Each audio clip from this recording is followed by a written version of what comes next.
I'm here with Jimmy Dore. Jimmy, what are you thankful for? What am I thankful for? What are you thankful for? I'm here with Michael James Kasey. And Michael, what are you thankful for?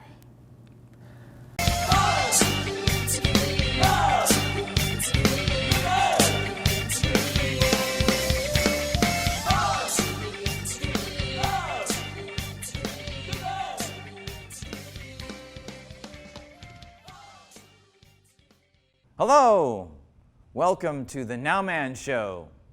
I am Nowman, the superhero of the present moment.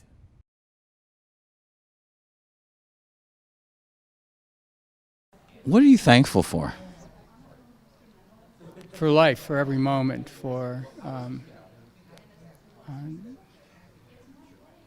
waking up every day with a sense of gratitude, for being able to absorb the piquancy of every single moment, for the love of my wife and family, for the friendships that I have. Thankful for love. That's fantastic. Michael, what are you thankful for? I'm thankful for my family, my wife, my two sons, my brother, for me to be an artist, for me to live my dream. I say dare to dream, dare to live the dream. And you're going to have ups, you're going to have downs, and you're going to doubt yourself sometimes. And to have a family support system, that core group, their love and support, and say, yeah, continue to be who you are, be the artist you are destined to be. I'm so thankful for, because everything else that's come my way wouldn't have been possible. And even if it is possible, I don't think I'd enjoy it nearly enough without my family. Hello, this is Niswander, and I'm here with Kyle Salazar, who is a writer, director, producer, cinematographer, social media maniac, and so much more. But right now he is working on his first full-length feature, which is about vervet monkeys in the Limpopo province of South Africa. So first, let's watch a trailer. Check it out.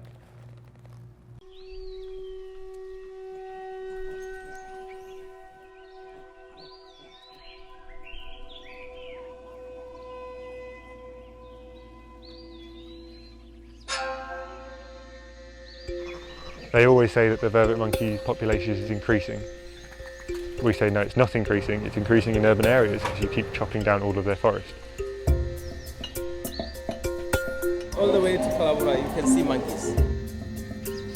There's no peace, and they come in hordes, raid everything in the garden, they come into the house, they have fights. I thought I shoot this bastard. You killed 25 last week? Yeah, apart from him, I Do you not think that's a bit cruel?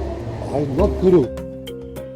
That's the thing as well with the vervet monkeys, they're like the straw that breaks the camel's back, in the sense of the Afrikaans people are in a country that was run by them and now isn't run by them.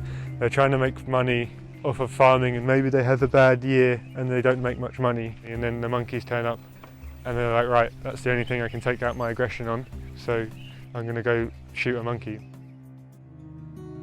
Inevitably it's human error that causes most problems with animals. They're cutting down the forests, they're cutting down everything, not for people to eat, to feed the cattle, to feed people. We take responsibility for like really small parts of our lives, but our lives project outwards. In the scientific community there's kind of an acceptance now that these monkeys have feelings. It's ridiculous for someone to work here for a month, 2 weeks, a day really, and not see that they have personalities. You can't put two monkeys in the same situation and have them act the same. You've got traditional beliefs mingling in with capitalism and trying to create wealth, blah, blah, blah. It's a mess. But there are other people, if you ask, he can tell you the monkeys is the witch. The hands of monkeys are used to cure the small children.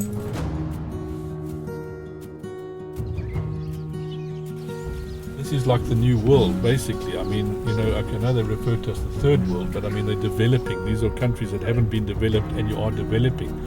Surely, there should be some idea about developing it properly.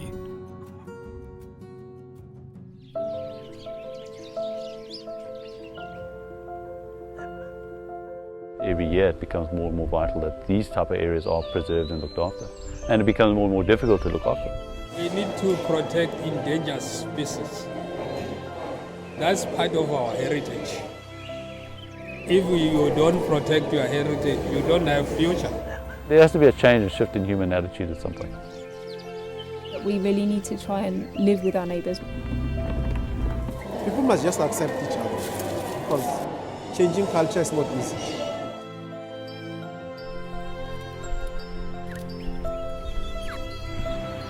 I think when you get back to nature and you start seeing things from that side, you look at the world very differently. You can never be able to coexist with animals and human habitation 100%, but at least try and keep what you can.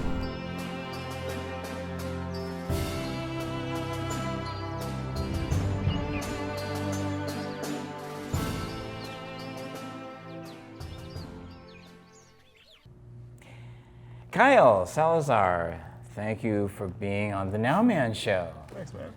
So, tell me, what did we just see? What is this movie about? This movie is about so many things, but in particular, it focuses on this species of monkeys called the vervet monkey. And they're pretty prevalent throughout Africa, but I've chosen to focus on this population in South Africa. And that's because there's this rehabilitation foundation for the monkeys called the Vervet Monkey Foundation. And they actually take in orphan monkeys, monkeys that have, you know, been captured and sold as a pet that then get rescued from being a pet because the people can't handle a monkey anymore. Mm-hmm. Or, you know, a monkey that's been hit by a car or shot or caught in a snare of barbed wire. All different sorts of stories, even down to baby orphan vervets who are like few-week-old newborns who've had their mothers killed by those same means, and the babies have nowhere to go, so this foundation takes them in. And that's sort of where the film's central focus is. It's on this group of orphan baby vervet monkeys, and it follows them through the first 6 months of their life. We see them learn how to literally walk and talk, monkey language, but talk and drink from a bottle and eventually eat solid foods. And we watch them, you know, learn how to climb and then interact with each other and then other monkeys in troops. And meanwhile, this is all being facilitated by local African staff members and volunteers who come from all around the world. And then in the end of this simplistic, beautiful story is this heartwarming resolution where these baby vervets are introduced to foster mothers, which are female mother vervets, established members of troop hierarchies on the foundation. And these babies are then raised for the rest of their life by these mothers and actually get a family structure to live in for their lives. So they go from being these like terrified little babies who have just been either like hit by a car, let's say, and they end up at this place knowing nobody, knowing nothing, and end up then 6 months later being with moms and getting a life. So I sort of use this story, this view, this very humanizing view of these animals as a catalyst for a much broader conversation regarding lifestyle sustainability, you know, the ideologies behind cultural oppression, and a lot of topics regarding sort of how we look at animals and how we look at one another, and especially when it comes to the ideas of, like, I guess you could call it speciesism. That would be the term to call it. Speciesism is something that's like a very serious issue, and I think that throughout history we've never thought about animals as something that's worth anything more than an economic value or like an adorability factor. And so when you start looking at animals as something that's greater than just another species, where we go, oh, well, if it's not a human, it's not really worth anything, then you start to kind of look at these things differently. And I think that in a country that's been wrought with so much racism and so much violence for hundreds and hundreds of years, where the majority of the population has just been bashed and diminished continuously, it's really important to bring up the topic of why. Why do we treat each other the way that we treat each other? And how does that methodology reflect and then rebound into our daily lives? And how does it affect others around us? And how does it affect the way that we go about the things that we do and the way that we're influenced to purchase and to consume and to help? Because you think about these animals and you think about them and you say, well, it's an animal. It doesn't have economic value. It's a cute thing, something. But you think about people and it's like, we will do anything to save human lives. We're so adamant about saving human lives, From people that are born with certain handicaps to someone who loses a limb, someone who's starving. Someone else will always be out there like, you know what? Like, these people deserve a chance to live. But throughout time, so many fewer voices have stood up and been proponents of animals having that same sort of necessity of life. And it's funny to think about because you look at the average human being and how much benefit does the average human being actually give to the earth? How much benefit does the average human being actually, put out there so that there's a progressive change happening that creates some sort of movement toward goodness, toward lifestyle sustainability, toward realistic endeavors that allow, a progression of love and enjoyment. So much of human life is wasted away purely on an economic fantasy reality lifestyle. And the system that we are a part of, in the case of the Vervet monkeys, I mean, part of the Monkey Foundation, it's called the Vervet Monkey Foundation, right? Or the VMF. The VMF for short. Yeah, and is the economic, or shall I say, the ecological role that the monkey actually plays, like even in the natural environment, like it mentions something about the seed germination and the food dispersal. Yeah, the monkeys and then they realized, exactly, and that's part of the ecosystem, correct? I mean, is that, and you go into that in the film and the importance of that and connect it to the role that human beings play in all this. As well as other animals. Because what you're talking about is and we're looking monkeys, at one species, right? One animal of one. Well, it's easier to focus on one topic, and it's more accessible for the average person to want to watch, or any person to want to have their attention invested on one thing that they care about. And what's more fun to watch than a baby animal and a baby monkey, nonetheless, that's going through a story?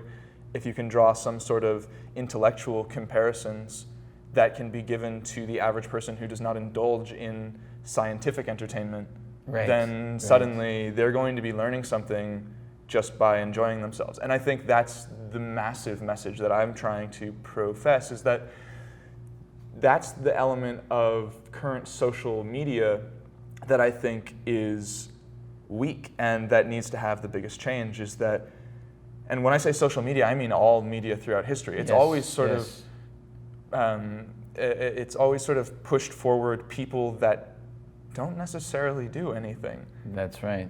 They're just sort of like, they have a product, they have something to sell, and that's cool. Right. But like, there has to be a point beyond cool. There has to be a point where everybody's not just trying to be cool. And there has to be a point where it's like, no, but what about like what you're doing? Like like think about your impact. Think about your responsibility as like a creature that's living and surviving. Like, we are very destructive and careless, and we really focus on ourselves because we allow elements of our lives to just compact down on us and become the most like overwhelming aspects of any aspect of the day. Every breath can become labored because of some minutia that occurred between an interaction of disagreement. And it's like, but wait, there's so much more going on than these like ridiculous parodies of life that we throw each other into.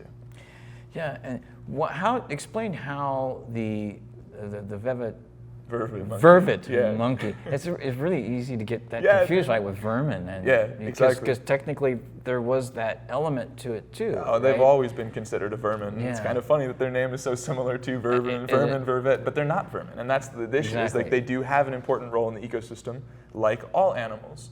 You know, I was reading a book today and just kind of brushing up for this, and it's called The Conservationists and the Killers. And it's all about conservationists versus killers in South Africa from, you know, the founding of the country throughout the years. And in the early 1920s, the 1910s, conservation was this huge discussion because before that, for the past like 200 years, they had just been killing everything. Right. And it was funny to look at the way that they approached conservation because they looked at the giant herds of game and they killed all these game, and then suddenly it was like, no, there's no game left, we have to preserve them. So they began to preserve the game, set up little places for the game to live, reserves, things like that on farms, and they started increasing the population. But then they also started saying, well, we need to have our cows grazing. And so at all times, there was always some sort of animal that was considered a vermin because they were either detrimental to the grazing of the cows or livestock, and then they were detrimental to the big game. And, you know, obviously a lion is detrimental to both of those things. A leopard is detrimental to both of those things. And so early on, those were very much so considered pests. And you think about that today and you're like, wait a second, like a lion and a leopard being a pest, that's just silly. Like no one would consider them a pest these days. Like that's an important heritage, it's an important cultural icon. It's like, why would you think it's a vermin? It's like, well, because it had an adverse effect against human growth. It would do things, it would attack people, and it made people say, oh, well, we don't want this around us because it kills things that we need to survive. And humans are the ones that came up with this concept of entitlement and ownership. Exactly. So it's like, you know, we're encroaching on the territory of the natural environment. Right. So how can we look at these creatures as getting in our way? Right. Because you know, we're aren't we super getting in predators, their though. way? But because we're You know? super predators. And if you look at anything from that perspective of like the knowledge that we are predators and that we are also bacteria that are just proliferating as quickly as we possibly can, then it's no wonder that we're so good at it. I mean, we are specializing our lives in order to be able to procreate with ease. Right. And so we always want to do everything that's going to benefit ourselves. Now we're getting to this point in our consciousness where I feel as if we're understanding, hey, maybe everything else around us actually plays a role, and it's not just about us like exploring, because you look back then and you look at the way the world was set up, and going to America from Europe before America was discovered was like, you know, going to the moon. It was crazy. You had to travel across this vast sea for months, years. Who knew what was going to happen? People would die, you get illnesses, things were crazy. But now the world's so small. Right. We've probed and prodded to a point of like, you know, near boredom. Right. And we're going, okay, well, now we've created this entirely artificial universe called the internet. Nothing's really that scary or foreign anymore if you get out there and you explore a little bit. Like, you can get around easy, you can communicate easily. What are we doing? Like, what if we haven't gone there and we're still here and this is all we know and this is all we have, then like this whole mentality of vermin and like bad for humans needs to change. Yeah, and the thing that is, you're talking about the internet being, you know, artificial, but a lot of truth is coming through the internet that would not. It's real. It's there. It's a reality. It's there. It's tangible through a medium, and that's how all things are. Reality is only tangible through the medium of our senses. The internet's only tangible through the medium of a CPU. Right. Exactly. But I mean, it's a reality. But sorry, what were you saying? No. Well, the internet is a tool now. People consider it as a tool, so you can actually. It's an artificial mechanism, you could say, man-made, where the truth can now be disseminated from. You know what I mean? And more of it and immediate. Well, individual truths can be obtained through other people, and that's never going to be an immediate truth. But you can find a variety of information, and with amalgamation of information, you can then formulate a greater truth for yourself that helps you guide yourself in a way that feels better to yourself. And because of, in the topic of the animals and the ecology now, we are seeing a growing awareness of how to change our lifestyles and start to transition back to kind of the way it used to be in ancient times, in many ways. We're seeing people becoming more vegetarian, people are becoming more vegan, they're becoming more aware of animal issues, and it's through really the man-made concept of animal rights. It's the reality of the fact that these are living, breathing creatures, you know, and even through the theory of mind, that it can be determined that these creatures are like humans in the sense that they do have feelings, they do have empathy, they are very deep. I mean, when I was watching that trailer, looking in the eyes of those monkeys, it just pulled me in. Like, totally. You see so much depth in those eyes. Yeah. If you can look into its eyes and feel something, you immediately feel some sort of camaraderie, some sort of compassion, and then suddenly you have something with that animal. Suddenly you're there, you know? The theory of mind, I found this on Wikipedia, there's an interesting definition. It's the ability to attribute mental states, beliefs, intents, desires, pretending, knowledge, etc., to oneself and others, and to understand that others have beliefs, desires, intentions, and perspectives that are different from our own. It is kind of philosophy of mind. So the same thing could be said about creatures, about monkeys even. You know, and it's even been determined that rodents probably understand what empathy actually is. So mind is a much bigger concept in looking at this whole perspective. I think you have to, I mean, monkeys are like, I'd say, one of the primary proponents in research of theory of mind. There's these two scientists, one's a biologist, one's a psychologist. Their names are Dorothy Cheney and Robert Seyfarth, and they are both huge in the field of primatology.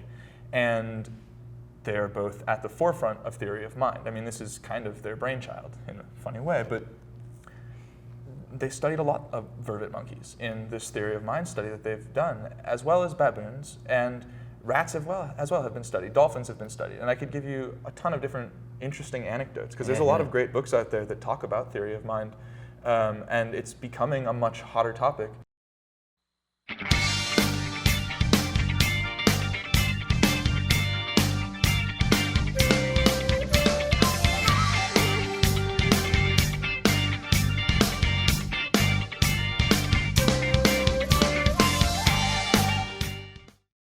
Hey, whenever I'm in Los Angeles, which is all the time, I'm always checking out the Nowman Show. It's the best Nowman Show ever right now. I'm here with Jimmy Dore. Jimmy, what are you thankful for? What am I thankful for? Medical marijuana. That's what I'm thankful for. You know, a lot of people always asking me to get the marijuana because I have my marijuana. And I'm like, why don't you get your own license? And they all say the same thing. They all say, I'm afraid if I do, my name will end up on some kind of a list. Yeah, it ends up on a list of people who can buy pot. It's a good list. Yes. The celebration continues with what I'm thankful for from A to Z. What are you thankful for? Starting with A. A is for art. Adventures in Wonderland. B is for Beatles. Books. C is for community, compassion, caring, and comedy. He said a line which really has given me comfort and pause, but it really, really works. He used to say, when you're born, you get a ticket to the freak show. Yeah. When you're born in America, you get a front row seat. D is for David Bowie. E is for enlightenment, exercise, and extraterrestrials. F for family and friends, flowers, fork in the road. G is for gardening and gratitude. Gabriel, as in Peter Gabriel, in your eyes. H is for happiness, humor, Hollywood. I is for intuition and intelligence. Indigenous. J is for Jimi Hendrix. What's the buzz? Tell me what's happening. What's the buzz? Tell me what's happening. K is for King Crimson and Kissy. L is for love, of course. If for some reason we don't agree, I still must love you and you still must love me. We may not seem to get along, but love is the reason for this song. And I've got to love you this way. But also labyrinth. M for music. Marimbas, not to be confused with xylophones.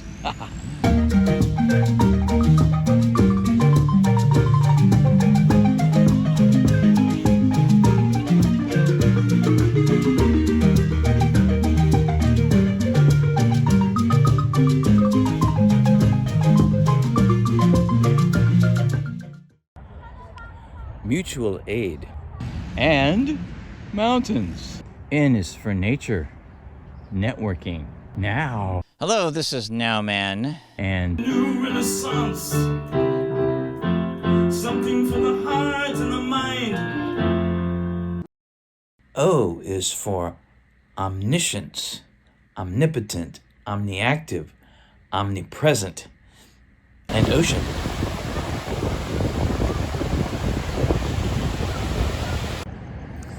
P for plants, plant-based diet. Pink Floyd, philosophy, peace.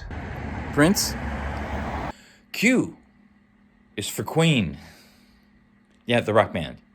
R is for revolution of the heart, rock and roll, reggae, man.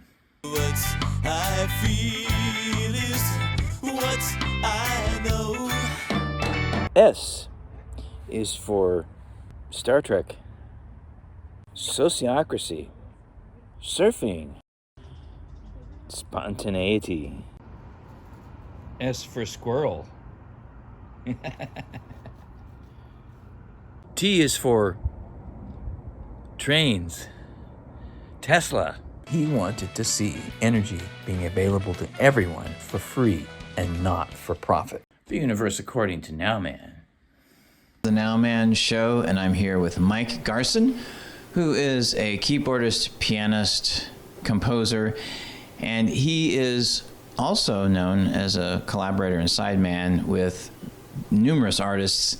In this particular episode, we're going to focus on David Bowie. U is for the universe, universal law. V is for vitamins and vitality. W is for worker-owned cooperatives, making all the most important decisions together. Wish trees for Pasadena. And wisdom. X is for xylophones, not to be confused with marimbas. Y is for yes, yerba mate tea, and Yoko Ono. Z is for Zappa and Zoo. Some examples of what I am truly thankful for, and I'm thankful for you. The past is gone, the future is yet to come, it's now, right now.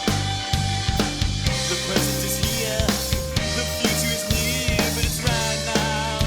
You know, being with you makes the party complete, so keep the body moving and show us your happy feet. At the end of the night, when all is said and done, I wanna know I did the right thing and had a lot of